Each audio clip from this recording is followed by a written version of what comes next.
desenvolvemento de Asistente Crohn identifiquei dúas necesidades principais. A primeira son as dúbidas e incertidumbre no diagnóstico e a falta de coñecemento sobre plataformas como Geduca Inflamatoria e a falta de capacidade para autoxestionar e coñecer a enfermidade, especialmente durante os brotes e a preadolescencia. A miña proposta busca axudar os pacientes a comprender a súa enfermidade dunha maneira sinxela, directa e inclusiva.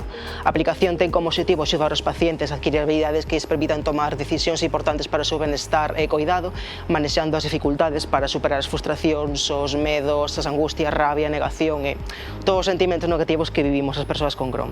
Conta cunha serie de recursos para que sexan conscientes da súa saúde, embebendo datos fiables de plataformas sanitarias como plans de acción, pautas dietéticas, ademais de ofrecer capacidades de registro de enfermidade como sintomatoloxía, alimentación, estado de ánimo, registros de feces, detección de brotes e alimentos dañinos.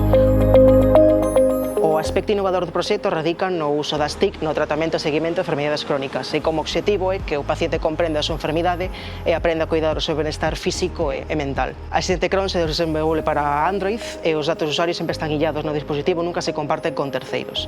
Este proxecto quere seguir crecendo mediante a Asistente EI, que sería unha continuación que incorpora todas as inflamatorias e agrega máis tipos de registros e información médica. Espero que a Asistente Crohn poda seguir sendo un aliado na loita de moitos pacientes.